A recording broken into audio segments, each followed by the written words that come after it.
Have you ever been stuck when trying to brainstorm for a project? Well, I certainly have.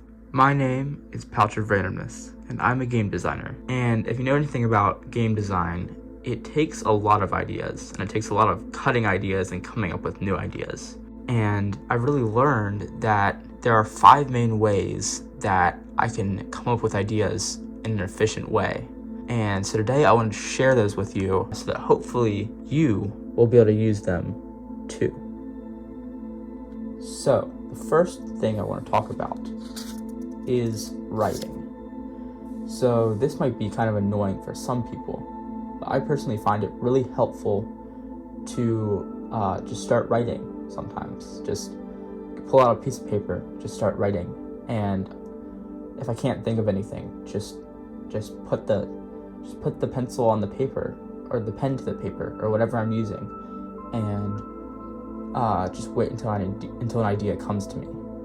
The other thing about writing is whenever you come up with ideas just like on the fly, but you're busy with something else, you really need to write them down. That is one of my biggest tips for game design and for really any project, is writing stuff down. I actually have about 3 different things that I write stuff down on. I have just these index cards, I have these cool Lego index cards, and then I have some sticky notes. So I'm never really going to be in a shortage of stuff to write down, my little side notes for things that I've noticed about whatever I'm working on that day. Now this goes kind of hand in hand with writing, and that is typing. So typing is, in a way, also just as good as writing is. By writing, I mean writing on paper. That's the difference between writing and typing here. And I know some people really struggle to write. Some people find it really annoying to write on paper too. So it really just depends on what's your main way of writing. Because, I mean, writing is really important for many projects. So it's just a skill that I would really recommend you try to develop more if you don't enjoy writing.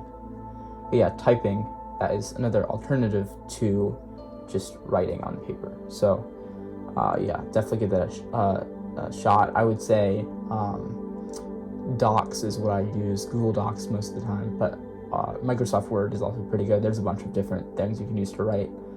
I use that to write like lore for my game. I find that I can most write a story if it's online rather than on paper.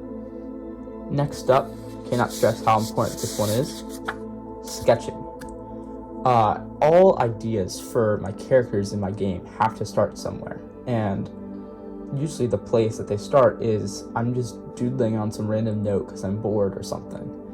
And that is another point. Boredom is a really good way to get creative. Usually when you're bored, you can come up with a lot of really cool ideas. But anyway, I'll just start doodling on some random piece of paper, and suddenly I got this cool idea that I want to put in my game. And that little simple doodle probably looks pretty bad.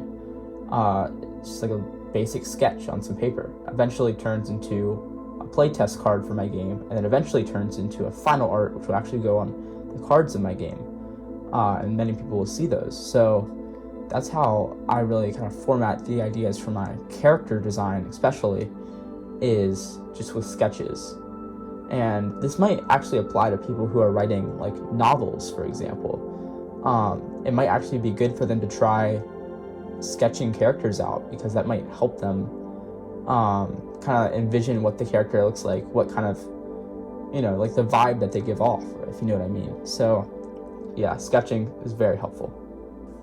Next up, we have this new skill that I learned pretty recently. I don't really use this a ton, but using objects. So objects just around your room or your desk or your work location, just like looking at them or thinking about them can really help you to become inspired and come up with ideas. So just like looking around my desk, it's a very cluttered mess. I have a bunch of random kind of toys, I guess, like that little Lego alligator guy, some like random painted rocks, all these like little dice, and a couple other random stuff over here that it's really just a mess. It makes my desk messy. But the reason that I like that it's because it can help me come up with ideas, and it kind of feels like a creative way to have a working space with all these random objects. So this may sound dumb, this may sound weird, but take some time to play with these objects, because at least in the game design space, you're making a game that people are going to play with anyways. So why not play with other things in order to figure out what people are going to be playing with in your game. So yeah, that's another helpful way to come up with ideas, but I really don't use that too often. I do think it is an interesting way though. This is just a little edit for this part, but I think books and other media could be considered as objects and are really important to read and kind of study and pay attention to. I'm currently reading this is why I have this here.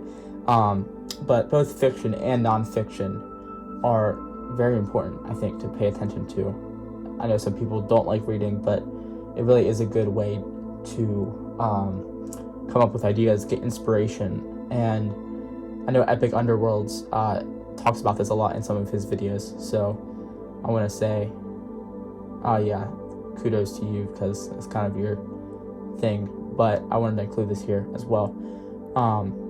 I would say, like, for example, if you're making a fantasy inspired project or game or whatever, read some fantasy books, read some fantasy novels, watch some fantasy movies, like watch The Lord of the Rings, because it's great, but just also watch it because it's fantasy, and try and get some fun feedback and inspiration from those media sources to fuel your own creative ideas. I'm not saying copy what you find in these works of art, because that's just plagiarism, but use them to come up with cool ideas. And last but not least, we have something that I would say is very important, and it's literally the namesake of this channel in a way, is applying randomness. What I mean by applying randomness is sometimes you just can't come up with ideas. It's really hard, I feel like, sometimes to come up with ideas. And in those times, I call for some other force to help me come up with ideas. And no, I'm not talking about using AI. I'm not talking about using ChatGPT. Those are ways that I would encourage you not to come up with ideas, because that's kind of getting your brain into a space where you're just going to keep using that, and it'll become a tool that will guide you, certainly. But at that point, those ideas aren't yours. They're theirs. So yeah, that's kind of off topic here. Sorry about the AI debate thing. But yeah, I'm not talking about AI. I'm talking about using just fate, I guess, to help you come up with ideas. So you can easily do this by, say you have a list of a bunch of ideas that you're not sure which one you want to use. You just write that down, and then you number each of them for each number that's on the die. And then you roll the die, and whatever it lands on is the idea that you have to go with. That's a pretty helpful idea. When I was making a bunch of cards for my game, I had all the ideas, and I knew I wanted to use them, but I wasn't really feeling super happy about having to make all the cards for my game. So I used the this randomness mechanic, where I used a 20-sided die to determine which card I would create next, and that helped me kind of spurred me into motion there. So yeah, randomness, very important part of any project, I would say. If you can learn how to harness it to help you either decide what idea when you want to go with, or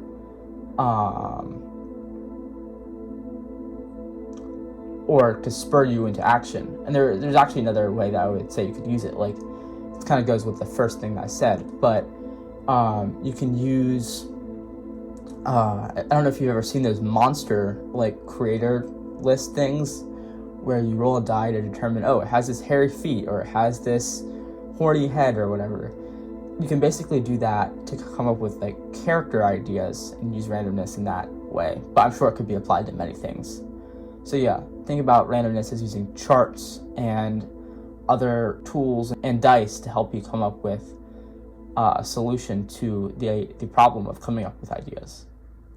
Well, I hope you really enjoyed this video. I sure enjoyed making it, and I really hope that it helped you in your process of making a game or whatever project you're working on. I hope this was very helpful. I actually have a follow-up video planned for this, so stay tuned for that. Consider subscribing to the channel so you'll get notified when that releases. But yeah, I will see you in the next video, and I've been Pouch of Randomness.